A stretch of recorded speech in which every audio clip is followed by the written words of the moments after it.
Good morning. ફરીથી તમારું સ્વાગત છે ફરીથી એક નવા વિડીયોમાં. બહુ બધાના કમેન્ટ્સ એવી આવી હતી કે રી એન્ટ્રી ફાર્માસિસ્ટ લાઇસન્સ માટેનો વિડીયો બનાવો કે ભાઈ રી એન્ટ્રી કઈ રીતે કરવી. હવે પહેલાં તો રી એન્ટ્રી એટલે શું? તો રી એન્ટ્રી એટલે એવી વસ્તુ કે ફોર એક્ઝામ્પલ કે તમારું લાઇસન્સ તમે રિન્યૂ કરાવી શક્યા નથી માર્ચ મહિનાના એન્ડ સુધીમાં, બરાબર છે. જો તમે રિન્યૂ નથી કરાવ્યું તો તમારે હવે રી એન્ટ્રી કરાવવી પડશે. મીન્સ તમારું લાઇસન્સ ફરીથી રજિસ્ટર્ડ કરાવવું પડશે એસપીસીના પોર્ટલ માટે. રી એન્ટ્રી કરાવવાની આખી એક અલગ પ્રોસિજર છે. તમારા ડેશબોર્ડમાં રી એન્ટ્રી નામનું ટેબ આવેલું હોય છે અને ત્યાંથી તમારે આ પ્રોસિજર કરવાની હોય છે. રી એન્ટ્રી હંમેશા યાદ રાખો કે રી એન્ટ્રી હંમેશા 1 વર્ષ માટે જ. મીન્સ તમે ફોર એક્ઝામ્પલ અત્યારે માર્ચ 2026માં તમે રિન્યૂ કરાવવાનું ભૂલી ગયા છો તો તમારું લાઇસન્સ એક્સપાયર થઈ ગયું છે. તો હવે તમારે શું કરવાનું છે? હવે તમારે રી એન્ટ્રીની પ્રોસેસ કરવાની રહેશે. એ તમારી જે રી એન્ટ્રી છે એ તમારું માર્ચ 2026થી તમારે ફોર એક્ઝામ્પલ એપ્રિલથી કરાયું તો માર્ચ 2027 સુધી એ રિન્યૂ એ તમારું વેલિડ ગણાશે. એટલે તમારે ત્યાં સુધી એક રિફ્રેશર કોર્સ કરીને અને તમારે રિન્યૂ કરાવવાનું રહેશે. જો તમે માર્ચ 2027 સુધીમાં જો તમે રિન્યૂ નહીં કરાવો તો ફરીથી તમારે રી એન્ટ્રી કરાવવાની રહેશે. આપણે જ્યારે તમે તમારા ગુજરાત સ્ટેટ ફાર્મસી કાઉન્સિલમાં પોર્ટલમાં તમે લોગિન થશો એટલે લોગિન થયા પછીની આ એક ડેશબોર્ડની તમારી સ્ક્રીન છે. ત્યાં તમે જુઓ છો અલગ અલગ પ્રકારના ટેબ્સ આવેલા છે. એમાં અહીંયા રી એન્ટ્રી રજિસ્ટ્રેશન ઉપર તમારે ક્લિક કરવાનું રહેશે. રી એન્ટ્રી રજિસ્ટ્રેશન, બરાબર. બાકી બધી ટેબ ઓટોમેટિકલી તમારા માટે ડિસેબલ થઈ ગઈ હશે કારણ કે તમારું તમારું લાઇસન્સ શું થયેલું છે? એક્સપાયર થઈ ગયેલું છે. એટલે તમારે અહીંયા રી એન્ટ્રી રજિસ્ટ્રેશન ઉપર ક્લિક કરવાનું રહેશે. રી એન્ટ્રી રજિસ્ટ્રેશન ઉપર ક્લિક કરશો એટલે તમારે આગળના નેક્સ્ટ સ્ટેપ ઉપર જશો એટલે તમને તમારી કેટલીક ઇન્ફોર્મેશન માંગશે જે તમારે આપવાની રહેશે. તો આ છે અપ્લાય ફોર રી એન્ટ્રી એપ્લિકેશન્સ. જેવું તમે અપ્લાય ફોર રી એન્ટ્રી એપ્લિકેશન્સ કરશો તો ઓટોમેટિકલી ડેશબોર્ડમાંથી પોતાની તમારી ડિટેલ ઓલરેડી ફેચ થઈને ફાર્મસી રજિસ્ટ્રેશન નંબર, ફૂલ name, residential address, email ID, mobile number અને સેકન્ડ મોબાઈલ નંબર એ ઓટોમેટિકલી ફેચ થઈને આવી જશે. જો તમારે તમારું email ID, mobile number, second mobile જે તમારે ચેન્જીસ કરવા હોય તો તમે ચેન્જીસ કરી શકો છો. જો તમે આ બધા ફોર એક્ઝામ્પલ તમારી કોઈ ચેન્જીસ કરવાના હોય તો બધા ઓકે હોય તો એમને એમ રહેવા દેવાના અને પછી નેક્સ્ટ બટન ઉપર ક્લિક કરવાનું રહેશે. પછી તમારે નેક્સ્ટ બટન ઉપર ક્લિક કરશો એટલે એક નવી પ્રોસિજર તમારી ખુલશે, નવું સ્ટેપ્સ ખુલશે. ઓકે, તો નેક્સ્ટ બટન દબાયા પછી આપણને આ સ્ક્રીન જોવા મળશે. બહુ જ ધ્યાનથી જોવાનું છે. આ સ્ક્રીનમાં તમને ટોટલ 4 ડોક્યુમેન્ટ્સ એ લોકો રી એન્ટ્રી માટે માંગશે. પહેલું છે degree diploma in pharmacy certificate issued by university of technical board. તમે ડિપ્લોમા છો કે તમે બીફાર્મ થયેલા છો, તમે જ્યારે તમારે અહીંયા લાઇસન્સ રજિસ્ટર કરતી વખતે તમે ડિપ્લોમાની ડિગ્રી સબમિટ કરાવી છે કે બીફાર્મની ડિગ્રી સબમિટ કરાવી છે.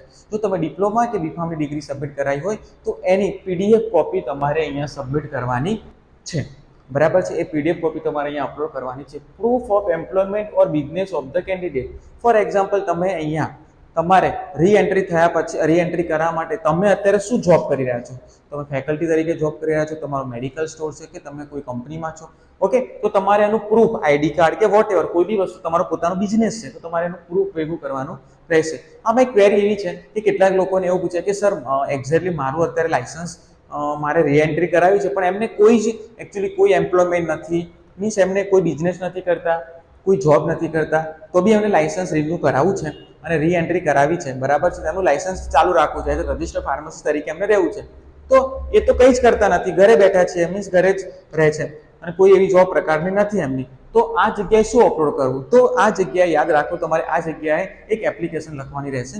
તમારે એક વ્હાઇટ પેજ કે કોરા કાગળમાં તમારે એપ્લિકેશન લખવાની રહેશે. ટુ પ્રેસિડેન્ટ વોટ બધી ઇન્ફોર્મેશન આપીને તો સબ્જેક્ટ અબાઉટ કે ભાઈ તમારે પ્રૂફ ઓફ એમ્પ્લોય તમારે લખવાનું કે હું તમારું નામ, તમે જ્યાં રહો છો, મોબાઈલ નંબર, જે સ્પેશિયલ લાઇસન્સ નંબર, કે અમે કોઈ બી પ્રકારનો હું વ્યવસાય કરતો નથી, કોઈ બી પ્રકારનું નથી જો, અને એટલા માટે તમારે એનું એક તમારું બાંહેધરી પત્ર તમારે લખીને આપવાનું રહેશે અને એની પીડીએફની સ્કેન કોપી તમારે અહીંયા ચઢાવવાની રહેશે.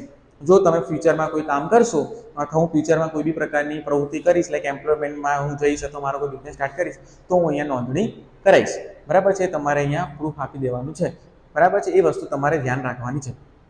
પછી તમારે આધાર કાર્ડની આગળ અને પાછળની આધાર કાર્ડની સોફ્ટ કોપી તમારે અહીંયા અપલોડ કરવાની છે, ગુજરાતી પોર્શન કરવાનું છે. બીજી વસ્તુ અહીંયા છે રજિસ્ટ્રેશન સર્ટિફિકેટ. રજિસ્ટ્રેશન સર્ટિફિકેટ એટલે શું?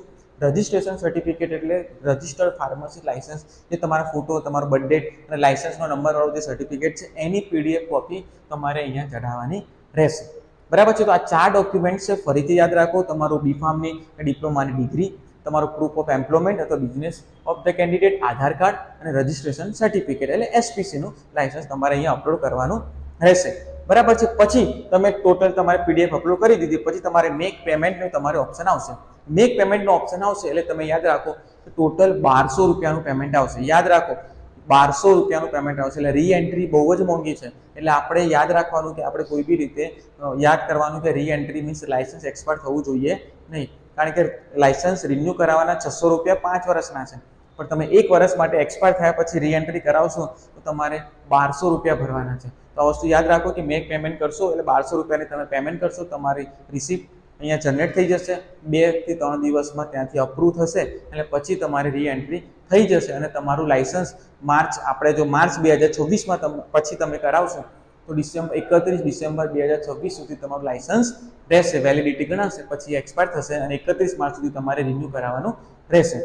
અને રિફ્રેશર કોર્સ તમારે ફરીથી આ 6 મહિના આ વર્ષમાં તમારે કરી દેવાનું રહેશે. રિફ્રેશર કોર્સ સાથે તમારે સર્ટિફિકેટ સબમિટ કરશો એટલે તમારું 31 માર્ચ 2027 પહેલાં રજિસ્ટ્રેશન કરશો એટલે તમારું રિન્યુ થઈ જશે. પણ યાદ રાખો કે રી એન્ટ્રી ક્યારે કરાવવાની કે જ્યારે તમારું લાયસન્સ એક્સપાયર થઈ ગયું હોય ત્યારે. અને બને ત્યાં સુધી તમારે યાદ રાખવાનું, પોર્ટલ્સ વર્ષે જોતું રહેવાનું, આ બધી વસ્તુ ધ્યાન રાખવાની. નહીં તો તમારે રી એન્ટ્રીના 1200 રૂપિયા પેટે ભરવા પડશે. Thank you so much.